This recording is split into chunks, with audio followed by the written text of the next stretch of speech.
ladies. Good evening, gentlemen. It is exactly 8 p.m. on our studio clock, and these news are on Spectrum Television. Making news tonight, October 23, 2024, the documentary Paul Biya, A Prodigious Destiny, has been unveiled today in Yaoundé, showcasing the long-serving president's journey through a series of testimonials from those who have witnessed his leadership.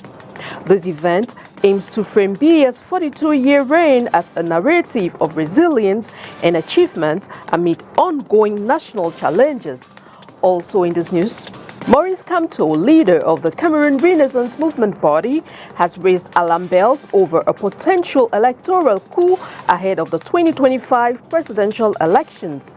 At a press conference in Yaoundé, he accused the LECAM of colluding with the government to manipulate voter registration and suppress turnout. Demanding an audit of the electoral rolls, Kamto has vowed to safeguard democracy and ensure that his party's anticipated victory is not undermined. The stories in full and more will be brought to you in a moment. Thanks for joining in. Once again, you're watching the 8 p.m. bilingual primetime newscast on Spectrum Television. I will kickstart right away, and it is in the French language with Makeda Lidi-Newton. Bonsoir, Makeda. Bonsoir, Christelle Assec. Mesdames, Messieurs, bonsoir. 72 heures après son retour au Cameroun, le chef de l'État, Paul Biya, est de nouveau à l'honneur dans la capitale. C'est à la faveur de la cérémonie de présentation du film documentaire intitulé Paul Biya, un destin prodigieux. Cérémonie qui s'est déroulée à l'hôtel de ville de Yaoundé en présence de nombreuses personnalités administratives. Compte rendu, Olivier Bouzik.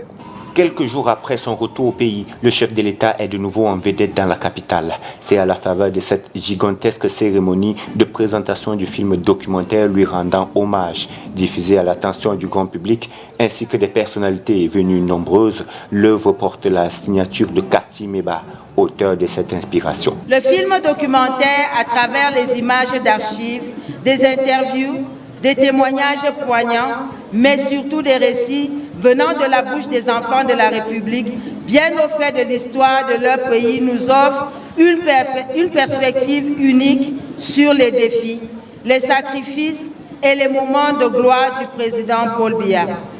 Il ne s'agit pas seulement d'un portrait politique, mais d'une exploration humaine, révélant les doutes, les espoirs, les désespoirs, les convictions et la vision d'un homme investi d'une responsabilité immense. Le documentaire intitulé Paul Biya, un grand homme d'État au destin prodigieux, retrace en détail le parcours de l'homme du renouveau, ses succès académiques, son évolution sur le plan administratif, ses relations avec le peuple camerounais, son accession à la magistrature suprême, ses grandes réalisations, bref, son impact dans la vie de la nation. Le court-métrage a bénéficié de quelques témoignages poignants. Ces réalisations parlent d'elles-mêmes. Elles illustrent, comme le souligne le titre de ce film documentaire, la grandeur d'un homme d'État au destin exceptionnel. Cette projection est donc l'occasion pour la Légion du Centre de réaffirmer son engagement sans faille derrière son excellence Paul Biya. En retraçant les multiples actions du président Paul Biya en faveur du développement du Cameroun et de son rayonnement dans le concert des nations, ont contribué aux efforts de rétablissement de l'équité et de la justice dans les réalisations et faits importants qui concernent le grand artisan, le grand promoteur qu'est le président de la République. Cette diffusion intervient après celle intervenue dans plusieurs régions auparavant, notamment le littoral, l'Ouest, entre autres. Of the Cameroon Renaissance Movement Party, Maurice Kamto, has raised alarm bells over a potential electoral coup ahead of the 2025 presidential elections.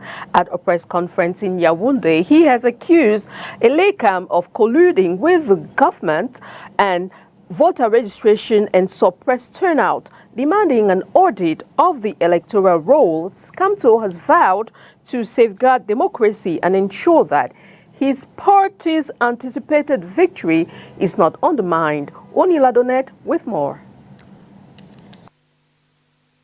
The president of the Cameroon Renaissance Movement, Maurice Kamto, has raised serious allegations of electoral fraud and is urgently calling for an audit of the electoral list. This demand follows developments regarding the publication of provisional voter lists, which were announced to be made public by October 20, 2024. However, as of October 21, he alleges some municipal branches had failed to comply with this directive, thereby violating the electoral code that mandates timely posting of this list no later than October 20. Kamto expressed his deep concern over the actions of the General Director of Elections Cameroon, alleging that he took it upon himself to publish the provisional voter list instead of allowing the divisional heads to fulfill this responsibility as stipulated by the law. This deviation from established protocols raises significant questions about the integrity of the electoral process and the potential de-enfranchisement of voters. In his statement, the 2018 presidential candidate highlighted several key violations that further exacerbate the situation. He noticed that 120,000 voters have been removed from the list under claims related to missing biometric data.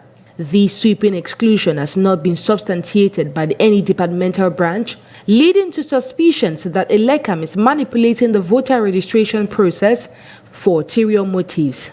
Instead of arbitrarily excluding these individuals, Kamto argued that ELECAM should have compiled a list of those affected and invited them to rectify their registration issues within legal deadlines. Additionally, he further adds that these discrepancies have been observed between the provisional list held by departmental branches and those published by ELECAM. This inconsistency raises alarms about the accuracy and reliability of the electoral data being presented to the public.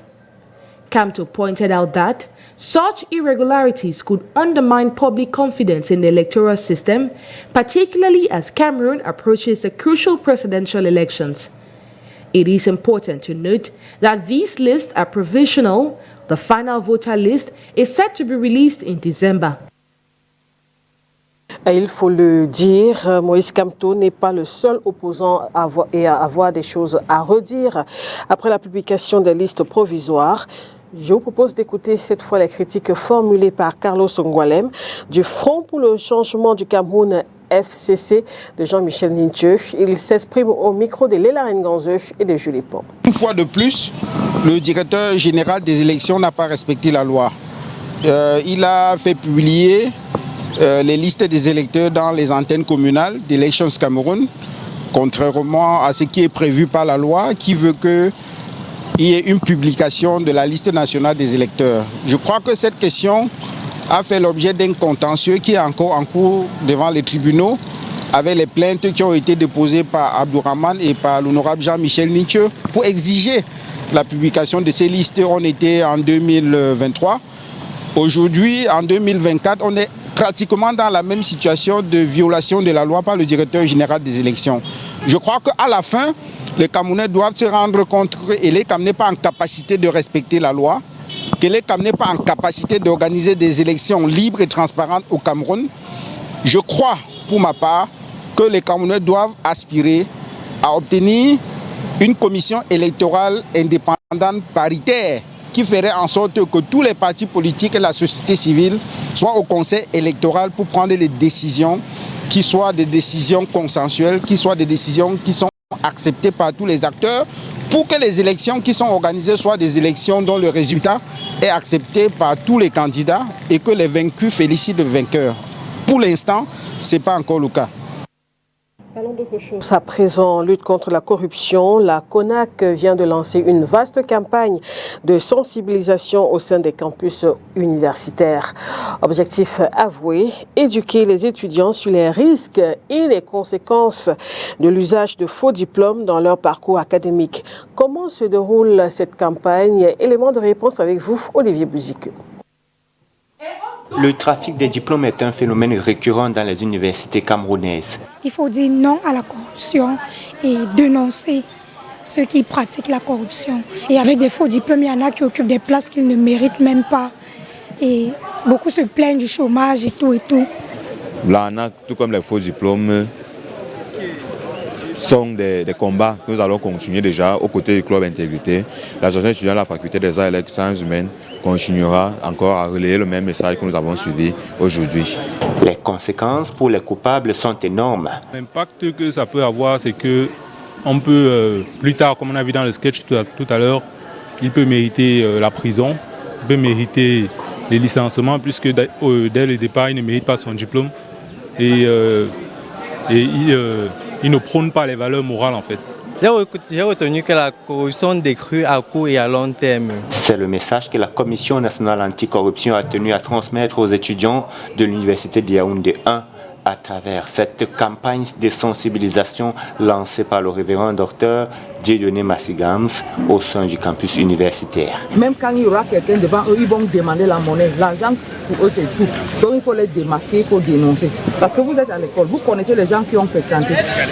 Vous connaissez tous vos camarades. Quand vous voyez un certificat douté, dénoncer ne veut pas dire vous êtes intégré. Dénoncer et la CONAC va mener les investigations pour voir si c'est vrai ou c'est faux. Des panneaux sur lesquels sont gravés des messages anti-corruption ont été implantés dans plusieurs coins du campus afin de rappeler à chaque fois aux étudiants d'utiliser de vrais diplômes. On sortit d'une campagne à une autre, une importante campagne de vaccination contre la poliomyélite du type 2 démarre dès demain jeudi dans la région du littoral. En prélude à cette campagne, les services du gouverneur du littoral, ici même à Douala, ont servi des cadres à la réunion de coordination avec les acteurs impliqués dans la dite campagne. Léla Ngonzu.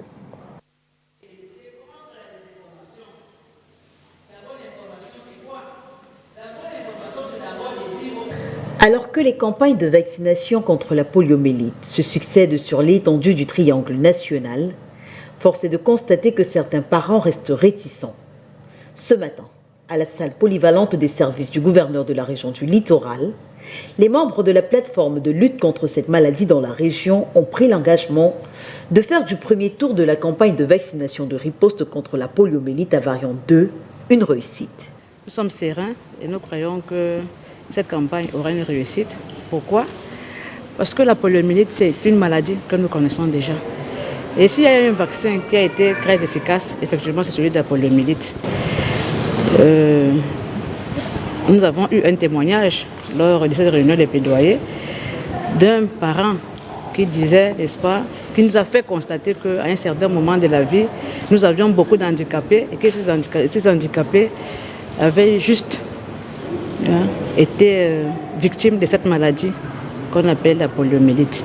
Et qu'aujourd'hui, il nous mettait au défi, n'est-ce pas, de constater que le handicap, effectivement, avait diminué chez des jeunes de 15 ans. Et c'est un constat que nous faisons. Concernant les enfants de 0 à 5 ans, la campagne est prévue du jeudi 24 au dimanche 27 octobre 2024 et elle sera couplée au rattrapage de la vaccination de routine des enfants de 0 à 59 mois.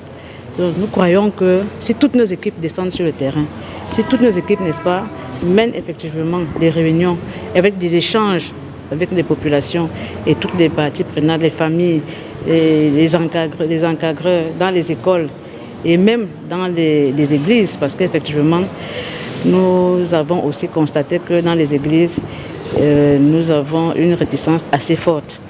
Mais si ce travail-là est bien fait, ce travail a déjà été fait et il est en train d'être fait, nous pensons que nous aurons un bon rendement, un succès total pour cette campagne de vaccination. En rappel, la poliomyélite est une maladie infectieuse aiguë, très contagieuse et spécifiquement humaine.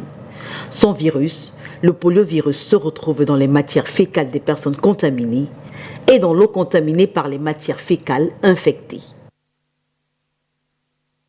Still in line with this vaccination campaign, health officials have emphasized that achieving at least 90% coverage of this vaccination is essential to prevent further outbreaks. And I invite you to listen to some of these ex-health experts in the following report. Yeah, for this campaign, our objective is to vaccinate all children 0 to 5 years against poliomyelitis. So we're expecting that each child should receive 2 drops of oral polio vaccine in the mouth. And for the whole country, since the campaign will be conducted in the 10 regions, we are expected to vaccinate about 6.7 million children. In addition to the polio vaccine, we'll also use this campaign as an opportunity to catch up children in routine immunization. And there are other interventions that we will do, like birth registration in the Ngumu Health District. Since 2015, Cameroon was declared free of white polio virus. But there are other forms of polio virus, and presently we are facing an outbreak of the variant polio virus type 2. And that's why we're organizing this campaign with the oral polio virus vaccine type 2. It should be noted that the vaccine we are using in routine immunization is against the type 1 and the type 3, which does not cover the current outbreak. That's why we are going to use the type 2 oral polio vaccine to fight against this outbreak. And still on our health page, as Pink October Breast Cancer Awareness Month unfolds, Akwi Anjo's battle with breast cancer began at 34, leaving her fearful for her life. As a mother, she shares her inspiring journey from recovery, emphasizing the stigma surrounding cancer in Cameroon. Onila Donet has that story. Breast cancer remains a significant public health concern in Cameroon, with a 2015 study revealing approximately 4,170 new cases diagnosed annually. Despite advances in medical care, survival rates for breast cancer patients are alarmingly low, with a 5-year survival rate estimated between 30% and 62%. Meet Akwi Anjo, a breast cancer survivor based in the United States. I found out that I had breast cancer in December 2018, and the way that I found out is through pain. I felt a sharp pain in my right breast towards my armpit, and when I tried to feel the area where I felt the pain, I felt a lump. It was quite a big lump, almost like 2 cubes of sugar. So I called my doctor and I went in for some tests. They did a mammogram, an ultrasound, and a biopsy, and I was diagnosed with stage 3 breast cancer. After her diagnosis, she embarked on a challenging treatment journey that she has since shared with the world. Go through the treatment, hoping for the best. So I started my treatment in February 2019. I did 16 rounds of chemotherapy. I did surgery. I did a lumpectomy. So I did not do a mastectomy where you take out all your breast. I only took out the lump that was left after my chemotherapy. And then I did radiation and immunotherapy.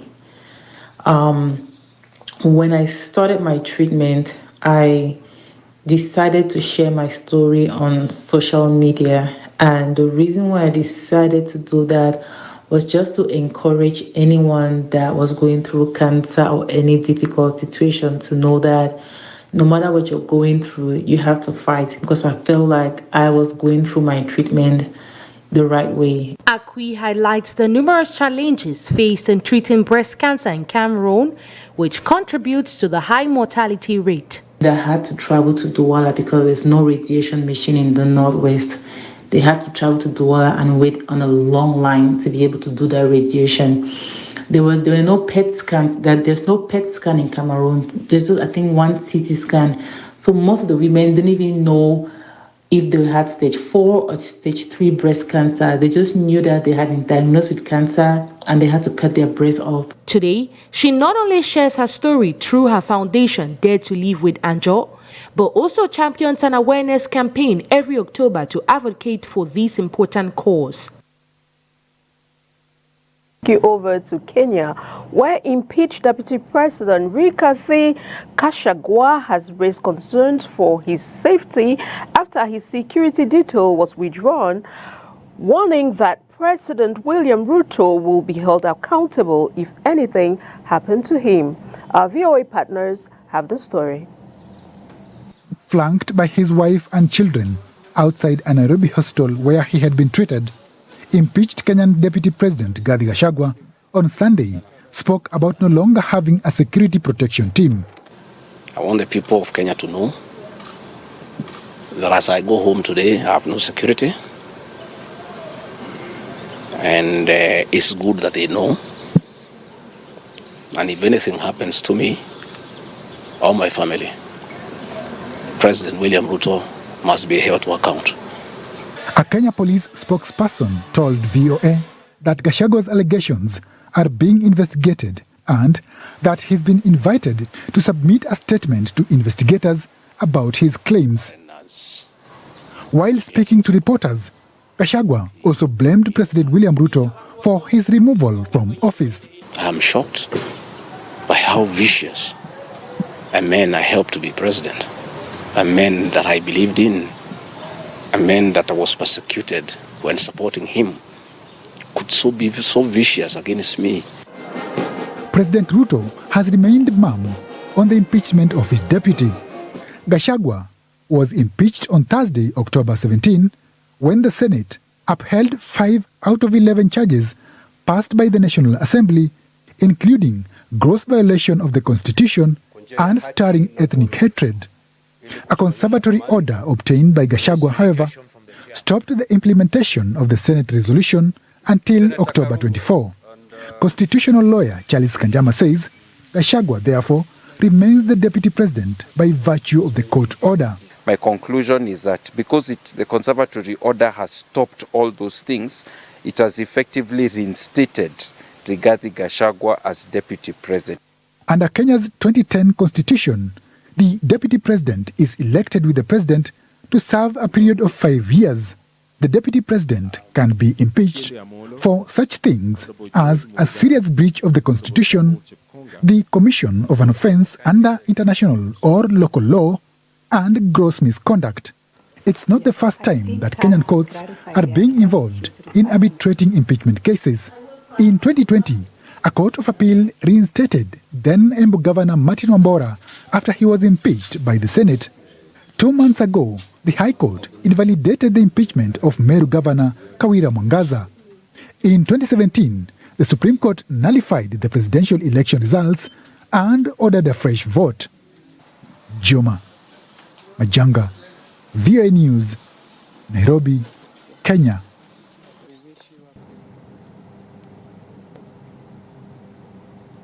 On reste avec la Voix de l'Amérique pour faire cette fois le résumé de l'actualité africaine de ce mercredi.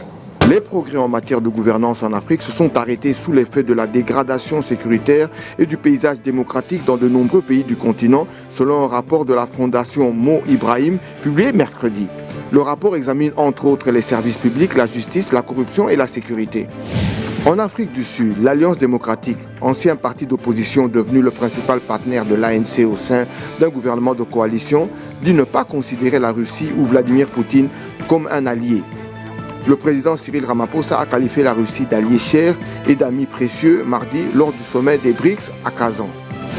Au Mozambique, les obsèques d'Elvino Dias, l'avocat du principal opposant mozambicain assassiné, ont attiré mercredi des milliers de personnes.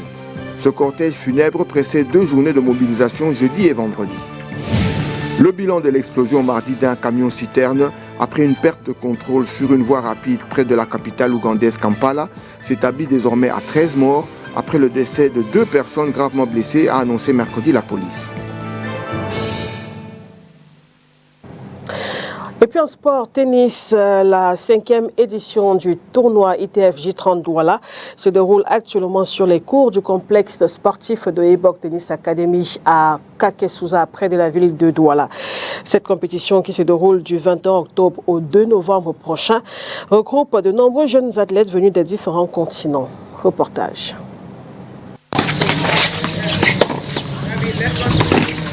Les cours du complexe sportif de Yebok Tennis Academy, situé à Kakesouza, à quelques kilomètres de Douala, abrite depuis le lundi 21 octobre 2024 la 5e édition du tournoi ITF J30 Douala, rebaptisé ITF OTA Cameroun by OTA USA. Après la cérémonie d'ouverture qui s'est déroulée en présence de plusieurs autorités administratives, les jeunes athlètes venus des continents africains, européens, américains et asiatiques se sont opposés dans différentes catégories. Parmi ces jeunes, de nombreux Camerounais âgés entre 13 et 14 ans. Je suis très content de voir que le Cameroun a eu beaucoup de participants qui ont 13 ans, 14 ans, et c'est l'âge là où tu veux les initier sur le tournoi G30. L'important, ce n'est pas s'ils gagnent aujourd'hui, parce que nous souffrons de pas assez de tournois ITF Junior. Donc, du coup, nous trouvons nos meilleurs de 17-18 ans toujours dans les ITF Junior. Je pense que ça sera vraiment exceptionnel si les 13 ans, les 14 ans Camerounais peuvent aller jusqu'au bout. Ça sera difficile, mais c'est aussi ça le sport. Ils vont se battre tous. Fait marquant dans ce tournoi, la présence de la jeune joueuse Lei Oyebok, formée par OTA. À 13 ans seulement, elle dispute son tout premier tournoi ITF Junior. Et pour son entrée dans le circuit de la World Tennis Tour Junior, Lei Oyebok a battu avec panache Simone Nokmo par 2-7, 6-0, 6-0. Je connais pas mon premier ITF, donc je suis content. Et ton adversaire, comment était l'adversaire? Elle jouait bien. Elle était un peu trop désolée, mais c'était bien. Le futur. Je vais essayer de faire un peu la suite. Et la suite, c'est ce jeudi 24 octobre. En quart de finale, elle sera opposée à Chanel Fozo, championne de la deuxième semaine de l'édition 2013 de ce tournoi ITF J30 Douala. Cette compétition se dispute sur 2 semaines, avec à la clé une finale à la fin de chaque semaine. La première semaine se déroule du 21 au 26 octobre et la deuxième semaine a lieu du 28 octobre au 2 novembre 2024. Et c'est la fin de ce journal bilingue, mesdames, messieurs. Merci de l'avoir suivi. Excellente suite des programmes sur Spectrum Télévision. Au revoir. Au revoir, Christelle Assé. Good night to you, Makeda Newton. Good night, televiewers. Thanks for tuning in. See you again tomorrow for more news and fresh updates on Spectrum Television. Good night.